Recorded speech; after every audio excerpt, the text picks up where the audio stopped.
Hi guys, welcome back to Lost in My Library. My name is Kate, and today I am going to be talking about the downfall of the Divergent series, talking about mainly the movies, but also talking about the books as well.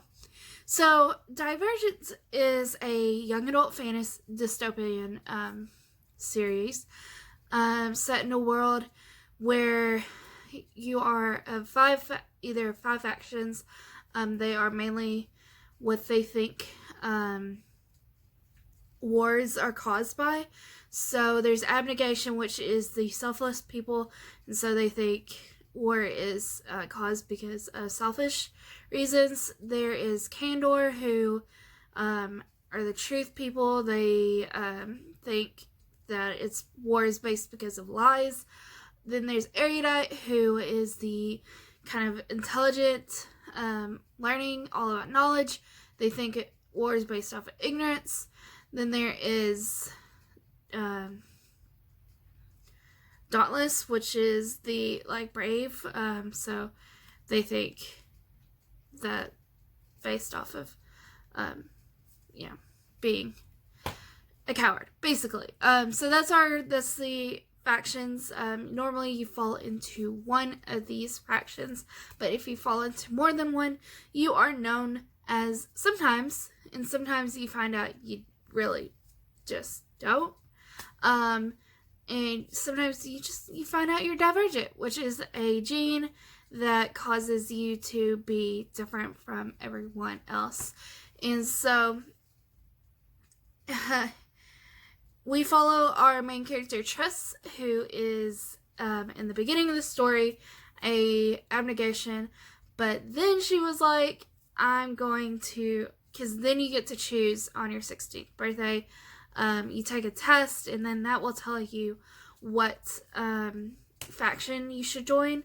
But you don't have to choose that faction. You can choose another faction, or you can choose to stay in your own faction. She chooses to become dauntless in her choosing ceremony. And that's where the first book, Divergent, begins. So it's all about her journey into becoming a full dauntless member, because dauntless, unlike other factions, they have to choose you. You choose them, they have to choose you as well. And so you have to go through these trials and everything to become a full dauntless person. So then we find out a lot of things, and abnegation gets kind of destroyed. So then comes Insurgent. Insurgent is about basically infighting. What is in there? Oh, there's a bookmark. Oh, two. Wow. Oh, it's bad. Okay. I don't know how that ended up in there, but okay. Anyways, so Insurgent's about after the fall of abnegation, about erudite. The fall of abnegation. So, spoilers for the rest of the series. I'm going to be talking about the entirety. So, just be prepared. If you haven't read the Divergent series, I'm going to be talking spoilers. So, Insurgent is about erudite having taken over, and now our heroes are kind of on the run from dauntless and erudite, and just trying to find their place in the world and trying to figure out how to take back their city. So which they do in the end. And this was my favorite book of the series. I liked Divergent, and I loved Insurgent when I first read Insurgent. The problem I have with Insurgent, and problem I have with the Twilight series, is that they kill off the main villains before the story ends. So Janine, the main villain of Insurgent, is killed off at the very end of this book. And so when I read something that kills off the main villain before the series ends, I'm left questioning why there is another book to continue the story, and who is going to be the main villain. So if we've got this, so like in Twilight, where also spoilers for Twilight, the three main vampires that we were set up with in the first book are all killed off by the time Breaking Dawn comes around. Now you'd be like, well, the people who I forgot what they're called, the Covet, that doesn't sound right, have been kind of this major players in the series since at least New Moon. I don't remember them being in Twilight, but yeah, you can. I didn't like Breaking Dawn. Very similar to this series. So coming into Allegiant, I'm like, so what's the point in Allegiant? Allegiant rolls around. This bad boy that is universally panned and hated by most fans. I don't know many people who actually liked Allegiant. This is where it's split into two perspectives instead of just the one perspective of Tress. We also get Four's perspective in this one. I did not like how this one ended, obviously. And I honestly, this takes us out of the city and into a facility where we learn that their city is not the only city, and it's basically experiments. So Triss dies in this book at the very end, and it's the dumbest thing ever. Hated it. Peter gets a redemption arc in this, and I enjoyed that. That's pretty much all I enjoyed in Allegiant, is that we got a redemption arc. That was pretty dang good. But that was about it. So, of course, this series got big. So, of course, this series got turned into movies.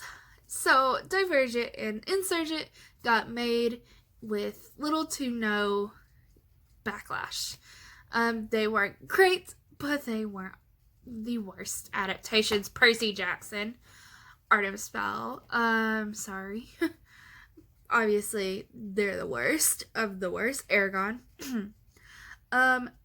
So then they decided they were going to do the YA thing of splitting the last movie into two parts. Hunger Games did it, Harry Potter did it, Twilight did it. So they were like, hey, we're going to do it too.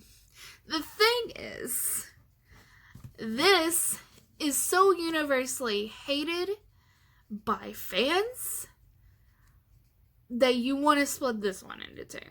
The one that everyone hates. You're not going to get fans backing this. So if you don't have your fan base, you aren't going to make a lot of money because these movies aren't great. So non-fans of the books aren't going to really want to go see this movie either. So who's going to go see this movie? Movie reviewers and just people who want to watch the world burn, basically. Watch the Divergent series burn. I did not go see the last movie that was made. Funny thing is, they made a part 1. They never made part 2 because they bombed so hard because this is so universally hated that people didn't want to go see the movie. It's crazy that, and then we never got part 2 to the movie. So we never see live action how the story ends. Thankfully, we will never see Triss actually die in live action. So that's the only good thing that the movie series has over the book series. We don't see Triss die. Triss doesn't die. You guys, Triss is alive in the movie verse, and we'll just leave it there. I don't know where the movie ends, where the first part ends, but whew, yeah, it's a downfall. This series it should have just, I don't know what it really could have done. I think it could have done okay with it just being a duology and just leaving it there, and just, we didn't really need this third book, or the third book could have gone with the rebuilding of the city rather than figuring out the Divergent part. But it not killed off its main character. Triss, why she made that decision, we'll never know. The series was good, and then Allegiant fell. Hold on. And then this came along, the black sheep of the family.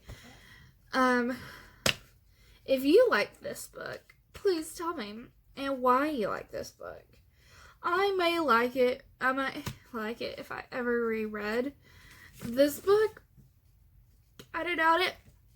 It's a possibility. That my feelings about the death of Triss being so fresh in my mind from day one.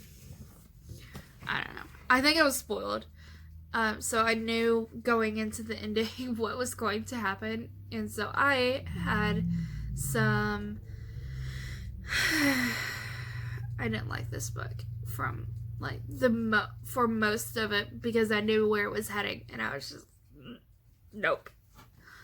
This was a series that had an interesting idea behind it, and I don't think it lived up to its full potential in this series. So that has been a talk on the Divergent series. I also own the short story collection 4. It's just like this. It's really small. So we have Divergent, we have Insurgent, and we have Allegiant. So if you liked this series, I really liked this series until Allegiant came out. If you like this series, let me know and what you thought of the disappointment, or you may have liked this book. If you did, let me know. Tell me why. I would like to know. Is there something I missed? Maybe. I don't know. I might have been really, really biased when I